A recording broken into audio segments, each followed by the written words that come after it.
Has to be one of the most easy access oil change cars I've ever seen. Look at this.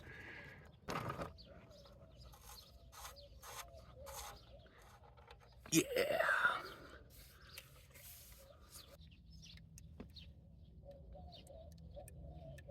Drain plug is very nice. Of course, I need a new crush washer, so it's time to invoke the answer. And tighten it a little. Wipey, wipey.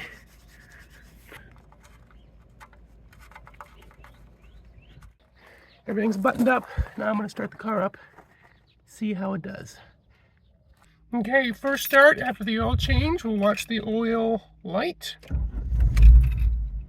Oh, that was quick. Yep. Letting the car warm up. So far, no leaks.